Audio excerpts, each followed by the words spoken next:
उल्लासपुर गांव में राकेश अपनी बूढ़ी माँ और छोटी बहन पूनम के साथ रहा करता था।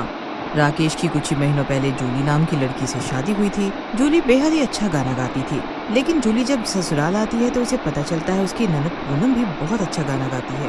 भाभी भाभी, मैंने सुना है कॉलेज के दिनों में आप बहुत अच्छा गाना गाती थी और आज भी बहुत अच्छा गाना गाती है, तो चलो ना सभी एक साथ मौजूद हैं, हम दोनों की कंपटीशन हो जाए।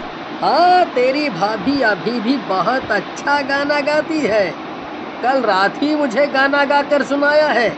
क्यों जूली? लेकिन अभी सबके सामने गाना पड़ेगा क्या? हाँ हाँ बिल्कुल, तुम्हें माँ और पूनम सबके सामने गाना पड़ेगा, तभी तो तुम्हारे टैलेंट की कदर करेंगे ये लोग। माँ देख रही हो ना, भैया तो अभी से भाभी के दीवाने हो गए हैं। चलो भाभी शुरू हो जाओ, आज कंपटीशन हो ही जाए। आखिर आपके आते ही भैया आपकी तरफ हो गए हैं। राहों में उनसे मुलाकात हो गई, राहों में उनसे मुलाकात हो गई, जिससे डरते थे वही बात हो गई। आहा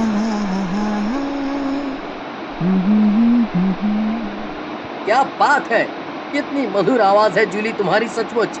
चल अब तेरी बारी, अब तू गाकर बता, तू क्या गाएगी? गट्टू गिलहरी चमक चलो रानी, ओ गट्टू गिलहरी चमक चलो रानी, आशिक को इतना ना तड़पाओ जानी, आशिक को इतना ना तड़पाओ जानी। सच कहूँ तो बहू का गाना मुझे बहुत पसंद आया, और तू ना जाने कौन सा गाना बिना राग के गाए जा रही है। अभी तो अपनी भाभी से कंपटीशन करने लायक नहीं है। सुन लिया ना, आ गया स्वाद।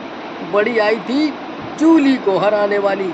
जूली की आवाज वाकई बहुत मधुर है। जब मैं इसे देखने गया था और इसने गाना गाकर सुनाया था, तभी मैं इसका दीवाना हो गया था। कम से कम अपनी माँ के सामने तो ऐसी बातें ना कर मूर्ख।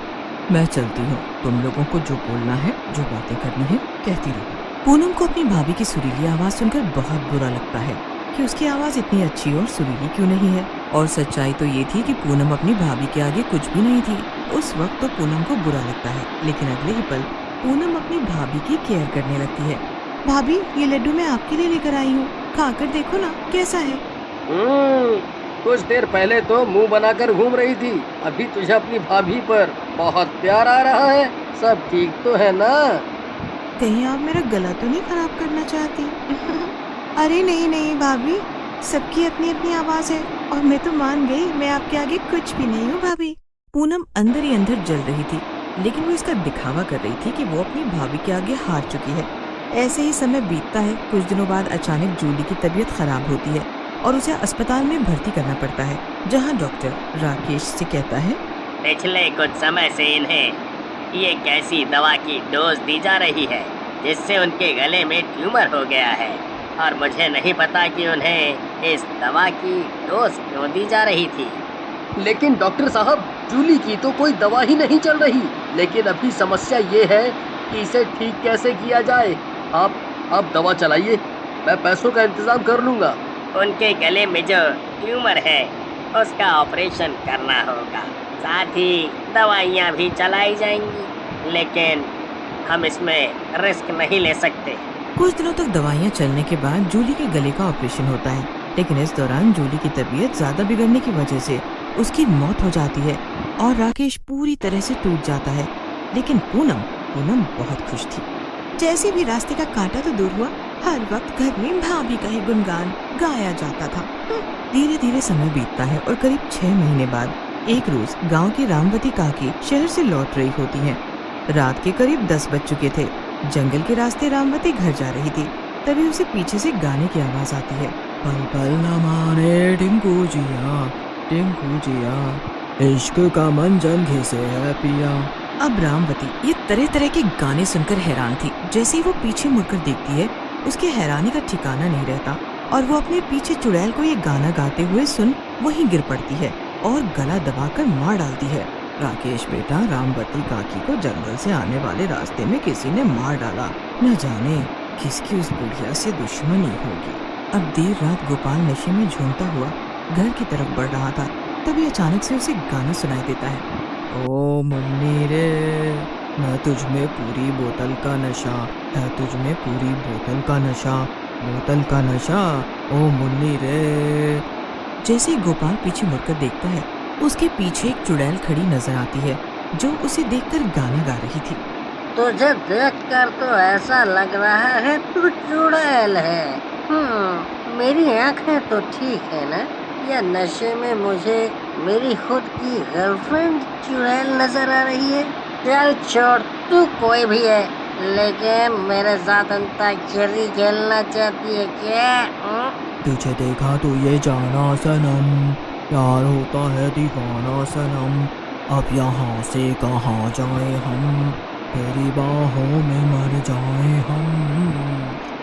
माँ से मैं निकला और गड्डी लेके रास्ते पे सड़क पे एक मोड़ आया, मैं उसे दिल छोड़ाया।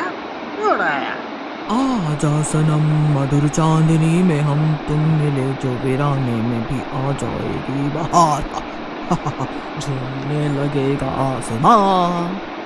माँ से मार डाला दैया, मार डाला। तू हार गया, ऐसा कोई गाना नहीं है, लेकिन तेरी इच्छा जरूर पूरी करूंगी, अब तेरे मरने का वक्त आ चुका है। हाँ। गोपाल इतना कहकर जाने लगता है, तभी चुड़ैल उसका गला पकड़कर उसे दबोच लेती है और उसे मौत के घाट उतार देती है। अगली सुबह गांव में एक और मौत की खबर आने से गांव वाले हैरान रह जाते हैं। गोपाल की मौत से सबसे ज्यादा अगर किसी को दुख हुआ था तो वो थी पूनम। दरअसल गोपाल से पूनम प्यार करती थी। पूनम को कुछ भी समझ नहीं आ रहा था कि आखिर गोपाल के साथ क्या हुआ।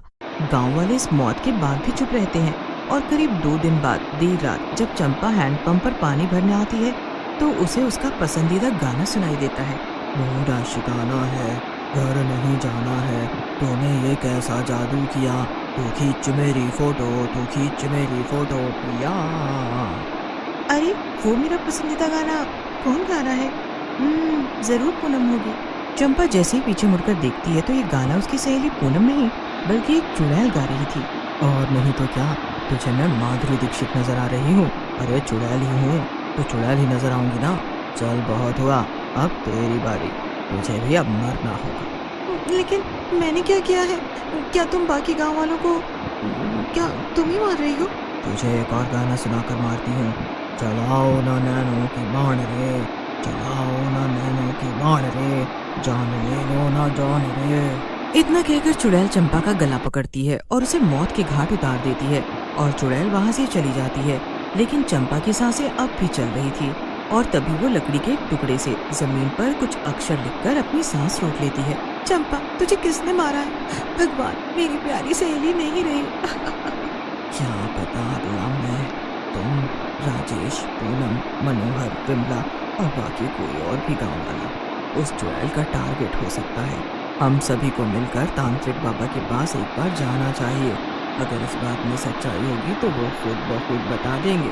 अब गांव के कुछ लोग मिलकर तांत्रिक के पास पहुंचते हैं और सारी बातें बताते हैं। तांत्रिक भी कुछ देर मंत्र उच्चारण करने के बाद कहता है, वो चाहती तो कुछ भी नहीं है, लेकिन उसके साथ ही गलत हुआ है।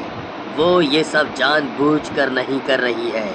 मेरी योग और साधना के बलबूते पर उस चुड़ैल को मैं यहाँ तक खींच लाऊंगा, लेकिन इसके लिए मुझे एक यज्ञ करवाना होगा। तो फिर तांत्रिक बाबा इसका पता लगाइए कि वो क्या चाहती है और क्यों गांव के बेकसूर लोगों को मार रही है। गांव के लोग अब उस यज्ञ पूजा अनुष्ठान के लिए तैयार हो जाते हैं और अगले ही दिन गांव में तांत्रिक पूजा अनुष्ठान करता है। तभी वहाँ चुड़ैल प्रकट होती है। वो काफी गुस्से में थी। ना जूली, मेरी ननद पूनम ने मुझे लगभग 1 महीने तक दूध में एक ऐसी दवाई डाल कर दी जिससे मुझे गले का ट्यूमर हो गया और ऑपरेशन के दौरान मेरी जान चली गई। जिसने पूनम को ये आइडिया दिया था और गोपाल पूनम का बॉयफ्रेंड जिसे मैंने मारा है, वो पूनम को शहर से दवा ला कर देता था। पूनम जब सुनती है कि वो चुड़ैल कोई और नहीं बल्कि उसकी भाभी जूली है तो उसके हाथ पांव कांपने लगते हैं और वो रोते रोते अपनी भाभी से माफी मांगती है। मुझे नहीं पता था ये सब पूनम कर रही है, लेकिन तुम्हारे बिना मैं जी नहीं पा रहा हूँ। तुम अब और जाने मत लो। और तभी वो जलकर भस्म होने लगती है और उसे मुक्ति मिल जाती है, क्योंकि चुड़ैल को अपने पति के प्यार के पलों की याद आने लगी थी, जिस वजह से उसकी आंखें भर जाती हैं।